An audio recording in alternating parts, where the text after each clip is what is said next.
Verses 1 to 12. At that time Herod the Tetrarch heard the reports about Jesus, and he said to his attendants, "This is John the Baptist, he is risen from the dead, that is why miraculous powers are at work in him."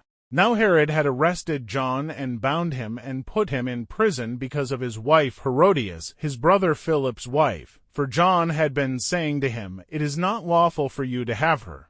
Herod wanted to kill John, but he was afraid of the people because they considered John a prophet. On Herod's birthday, the daughter of Herodias danced for the guests and pleased Herod so much that he promised with an oath to give her whatever she asked. Prompted by her mother, she said, "Give me here on a platter the head of John the Baptist." The king was distressed, but because of his oaths and his dinner guests, he ordered that her request be granted and had John beheaded in the prison. Explanation: this section recounts the tragic death of John the Baptist. Herod, who had imprisoned John for denouncing his immoral marriage to Herodias, was caught in a moral dilemma. Despite his desire to kill John, he feared the backlash from the people who viewed John as a prophet. When pushed by Herodias' daughter, Herod reluctantly ordered John's execution. This shows the danger of compromising integrity and the power of pressure, particularly when we fail to make decisions based on what is right. Verses 13 to 21. When Jesus heard what had happened, he withdrew by boat privately to a solitary place.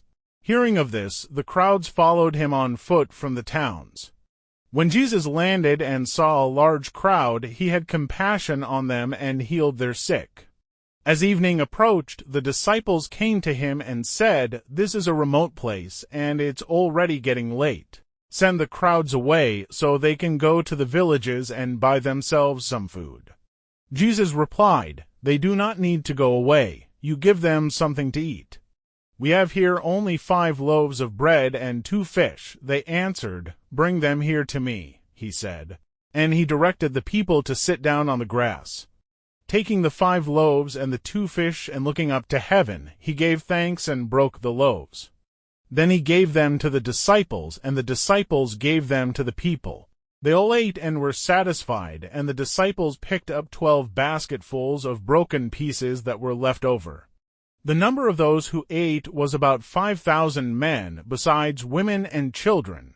Explanation: in this miracle, Jesus takes a small amount of food and miraculously multiplies it to feed a large crowd. Jesus' compassion for the people led him to meet their physical and spiritual needs. This event also emphasizes the idea that God can provide abundantly, even when resources seem insufficient. Verses 20 to 233. Immediately Jesus made the disciples get into the boat and go on ahead of him to the other side while he dismissed the crowd. After he had dismissed them, he went up on a mountainside by himself to pray. Later that night he was there alone, and the boat was already a considerable distance from land, buffeted by the waves because the wind was against it. Shortly before dawn Jesus went out to them, walking on the lake. When the disciples saw him walking on the lake, they were terrified. "It's a ghost," they said, and cried out in fear. But Jesus immediately said to them, "Take courage, it is I, don't be afraid." "Lord, if it's you," Peter replied, "tell me to come to you on the water." "Come," he said. Then Peter got down out of the boat, walked on the water, and came toward Jesus. But when he saw the wind, he was afraid and, beginning to sink, cried out, "Lord, save me." Immediately Jesus reached out his hand and caught him. "You have little faith," he said. "Why did you doubt?" And when they climbed into the boat, the wind died down. Then those who were in the boat worshipped him, saying, "Truly you are the Son of God."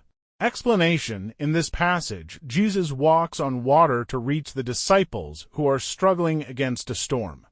When Peter attempts to walk toward Jesus but begins to sink after doubting, Jesus immediately saves him, teaching the importance of faith. This shows that with Jesus we can overcome even the most impossible situations, but only if we keep our eyes on him. Verses 34-36. When they had crossed over, they landed at Gennesaret. And when the men of that place recognized Jesus, they sent word to all the surrounding country. People brought all their sick to him and begged him to let the sick just touch the edge of his cloak, and all who touched it were healed. Explanation: this final portion shows the healing power of Jesus. The people recognized his power and sought his help, believing that even a small touch of his cloak could bring healing. This illustrates the faith people had in Jesus and his ability to heal and restore. Uses of Matthew 14 verses in our daily life. When facing financial difficulty or feeling overwhelmed by the tasks at hand, remind yourself that God has the power to provide and multiply what you have, no matter how small it seems. Trust in his provision, even when resources appear scarce. In our everyday interactions, whether at work, school, or in our communities, we can look for opportunities to show kindness and help others. Whether it's offering a listening ear to someone in distress or helping a neighbor in need, compassion is a way we reflect Christ's love. In times of stress, anxiety, or uncertainty, remember that when we focus on Jesus and trust in his power, we can overcome fear. Whenever you're faced with challenges, whether it's a tough situation at work, a health concern, or personal struggles, trust God, keep your faith strong, and rely on his strength to carry you through.